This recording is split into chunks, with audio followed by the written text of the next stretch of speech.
O espaço que nós estamos carrega muitas histórias, entre elas uma do tempo de Davi, quando ele foge de seu filho Absalão. É por aqui que Davi passa, desde o Vale de Cedron até aqui o Monte das Oliveiras. E nosso convidado para falar um pouquinho mais sobre esse episódio é o historiador Efraim Hruchansky. E nós estamos aqui em um ponto muito importante para a história de Israel como um todo, né? Bom, talvez não exista nenhum lugar que inclua dentro de si tantos episódios, tantas histórias como o lugar onde nós estamos. O que nós vemos aqui é o Monte Moriá, o Vale do Cedron. Nós estamos no Monte das Oliveiras, no lugar onde hoje temos o Domo da Roca. Esse é o lugar onde havia o segundo templo e também o primeiro templo, que Davi reuniu todo o material para que seu filho Salomão construísse o templo. Nos tempos de Davi, Davi conquista a cidade de Jerusalém, transforma Jerusalém na capital política e religiosa do reino de Israel. Um dos pontos mais dramáticos na história de Davi é a luta dele contra o próprio filho.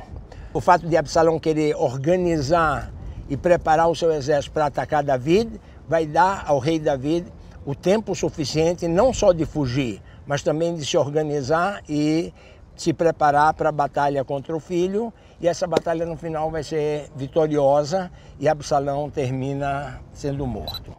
Davi, então, ele teria passado aqui por esse vale. Por onde mais ou menos Davi teria saído para a gente entender a geografia de onde nós estamos?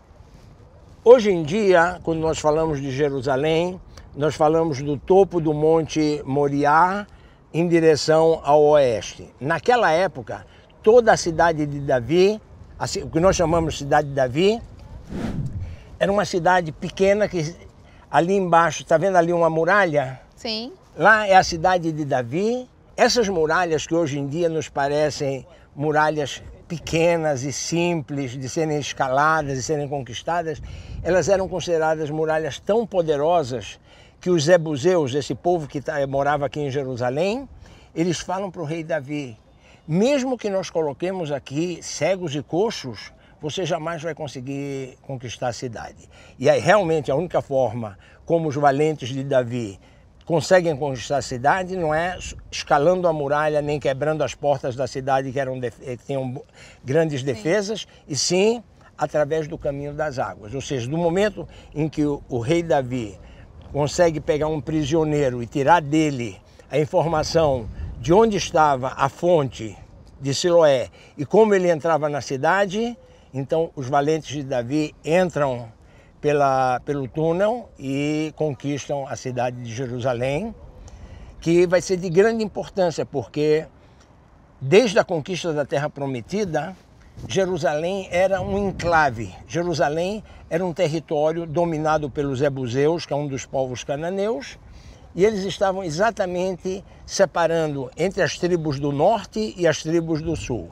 Ou seja, Judá, Benjamim, Simão, que estão para o sul, e as outras tribos que estão na direção do norte. Então Davi, quando ele sabe dessa intenção de Absalão, ele teria saído ali daquele local e vindo para cá? Ele sai da cidade, ele sai do palácio onde ele estava, lá embaixo. Ele deve ter descido, eu imagino descido, até o leito do Vale do Cedron, seguido em direção do Monte Escopos, e de lá ele passa em direção ao deserto. Ou seja, ele teria passado aqui, lembrando que naquela época aqui não tinha nada. Aqui, né? Naquela época, nós estamos falando há 3.000 anos atrás. Há 3.000 anos atrás, esse cemitério que nós vemos não existia, as muralhas que nós vemos não existiam, a cidade toda a cidade, estamos falando de uma cidade de alguns milhares de habitantes.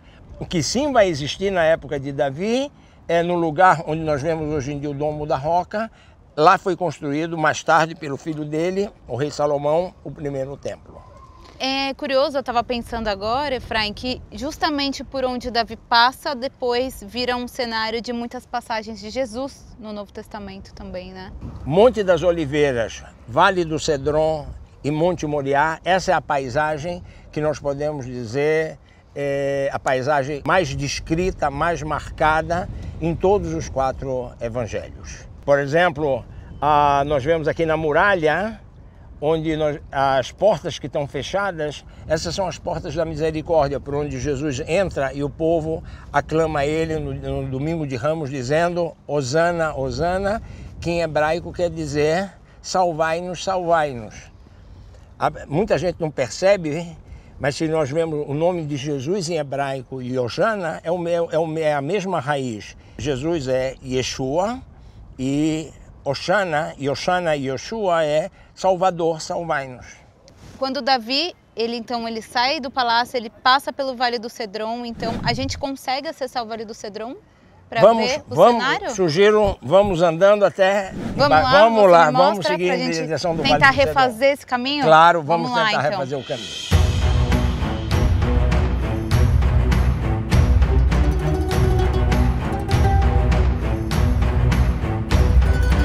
Então aqui nós estamos chegando no Vale do Cedron, é isso? O Vale do Cedron, ele começa aqui em Jerusalém e ele vai terminar no Mar Morto. O vale é um rio seco que na época do inverno, às vezes, corre muitíssima água aqui pelo Cedron, principalmente na parte inferior. Hoje nós estamos localizados aqui no Vale do Cedron, que fica no centro de Jerusalém, né? Jerusalém, hoje em dia, é dividida, vamos dizer, de uma forma esquemática entre Jerusalém Oriental e Jerusalém Ocidental. Da muralha para lá, em direção do oeste, nós temos Jerusalém Ocidental e nessa direção nós temos a Jerusalém Oriental, quando o que separa é o Vale do Cedron. O Vale do Cedron, então, nós temos aqui um dos monumentos que mais identificam Jerusalém, além das igrejas monumentais, sem dúvida, é o Pilar de Absalão, que se encontra aqui no Vale do Cedron. Pelo fato dele ter passado por aqui na perseguição do rei Davi, pelo fato de ele ter sido morto, ele constrói um pilar, está escrito que ele construiu um pilar em sua memória. Então, até hoje nós chamamos essa sepultura aqui de Pilar de Absalão. O próprio Absalão teria construído um monumento em sua própria homenagem antes de sua morte? Antes de sua morte ele constrói um pilar. Nós não sabemos, não temos a mínima ideia onde é que está esse pilar, o que é, mas quando nós falamos hoje em dia, Pilar de Absalão, a conexão é exatamente com essa tumba, que é de um período posterior, é do período helenístico. Ou seja, cerca de 2.100, 2.200 anos atrás. E aí fazer esse caminho que Davi fez. Esse caminho não é somente, nós estamos falando do caminho que fez Absalão. Esse é também o caminho que Jesus faz quando ele é preso em Getsemane e ele é levado para a casa de Caifás.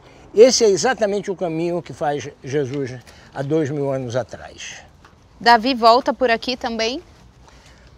A entrada e a saída de Jerusalém é sempre... Não haviam 10 autoestradas. Naquela época havia um caminho para cada região. Construir um caminho, hoje em dia você bota um Caterpillar de terraplanagem e ele faz 10 quilômetros cortando montanhas. Naquela época não, você fazia uma estrada e essa era a estrada do Oriente, essa era a estrada do Ocidente. Quais são os caminhos que nós temos? Até hoje a gente fala Via Maris, o caminho do mar, Via do Rei, o caminho do rei, sim, que era na montanha. Não existiam dezenas e dezenas de estradas paralelas como hoje em dia. Aqui nós temos como Rei Davi, ele é homenageado em quase tudo. Qualquer lugar aqui em Jerusalém, mesmo lugares que não têm uma relação direta com o Rei Davi, Cidade de Davi, Torre de Davi, mesmo quando essa torre não é do período de Davi, é uma torre de uma mesquita, quer dizer, homenagear. E aqui também, talvez uma homenagem a Absalão, que o filho rebelde, mas por outro lado, o filho amado. E em sua opinião, por que Davi é tão homenageado até os dias de hoje? Davi é o rei, é a imagem do rei de Israel. Você, para ser da casa de Davi, a casa de Davi não é somente a casa da realeza. Da descendência de Davi também vai sair o Messias de Israel. A linhagem de Davi está presente em toda a constelação que você possa olhar, tanto no Antigo como no Novo Testamento, como condição sine qua non, condição necessária para você ser rei, para você ser Messias.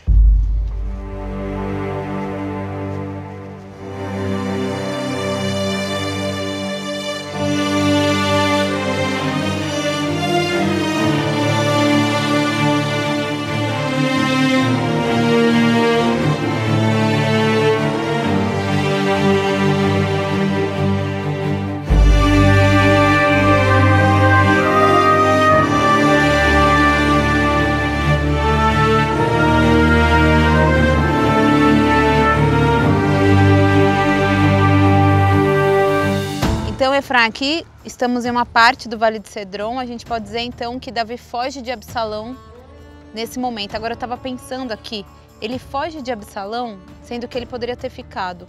Será que de alguma forma ele tinha consciência de que tudo que estava acontecendo era fruto então da consequência de tudo que ele fez lá no passado? A sombra do que ele fez no passado é algo que acompanha Davi em toda a história. O fato dele não ter ficado em Jerusalém ele tomou a atitude certa. Ele estava com um exército muito menor do que o exército de Absalão, e ele tinha que se organizar para contra-atacar, para defender e para atacar Absalão. Se ele tivesse ficado aqui, ele estaria como dentro de uma armadilha. E principalmente que o povo também já queria uma modificação. O povo não estava, vamos dizer, 100% com... O reino de Davi foi um reino que durou 40 anos. Ao que tudo indica, qualquer governo, qualquer rei que passa 40 anos, ele começa a fazer coisas que o povo já não admira ele, já não era o rei que trouxe as grandes vitórias militares, já não era o rei que era um simples pastor. Ele começou a gozar de todas as mordomias palacianas. Ele entrou, vamos dizer, em tudo o que Moisés falou, quando Moisés disse para não colocarem rei em Israel. Moisés sabia o que estava falando. Rei são haréns com muitas mulheres, muito ouro, ou seja, muito imposto sobre o povo, cavalos, etc, etc, etc. E nessa fuga ele consegue organizar o seu povo e reage, e no final de contas ele sai vitorioso. E ele fala para tratarem Absalão com brandura, ou seja, ele queria que poupassem Absalão, mas acontece o episódio em que você disse que o próprio cabelo dele e matam ele, né? Matam. Outra vez, Absalão, Amnon, os filhos de Salomão, todos os filhos de Davi, no final de contas, é um relacionamento de pai para filho, que por um lado, filhos rebeldes, mas por outro lado, filho é filho. Ele lembra também do filho quando ele não era rebelde, ele consegue também olhar o lado positivo de cada um deles, e assim é Davi. Davi, ele consegue, por um lado, exterminar o inimigo e por outro lado, ser brando e ser misericordioso. Ele sofre com a morte de Absalão, e o que a gente pode dizer, estando aqui, por onde ele passou, por onde aconteceu todo esse episódio? Esse caminho, como eu falei anteriormente, é um caminho, é o caminho que separa entre Jerusalém, na época de Davi, e também na época do Segundo Templo, e o deserto.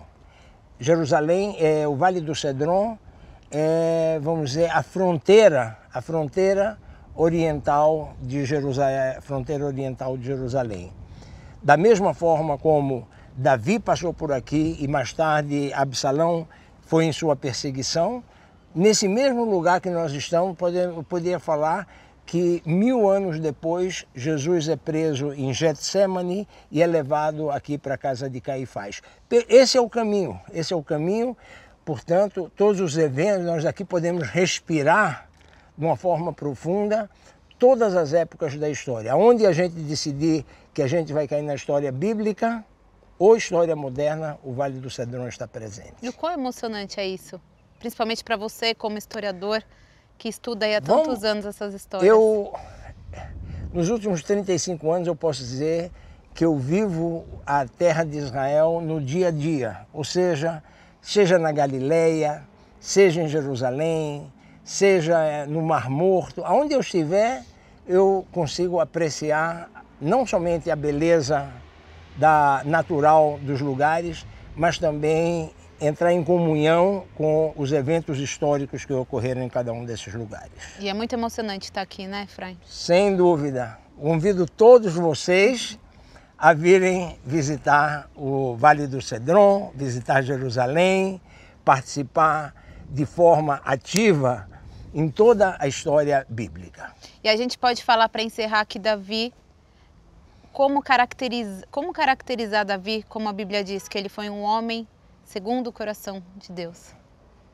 Ele era um homem que, como todo homem, quer dizer, a Bíblia, uma das coisas mais impressionantes é que em nenhum momento, tanto no Antigo como no Novo Testamento, sejam reis, patriarcas, profetas, todos eles têm o que se chama as fraquezas humanas. O patriarca Abraão é apresentado nas suas fraquezas e Pedro, o primeiro dos discípulos de Jesus, também é apresentado nas suas fraquezas.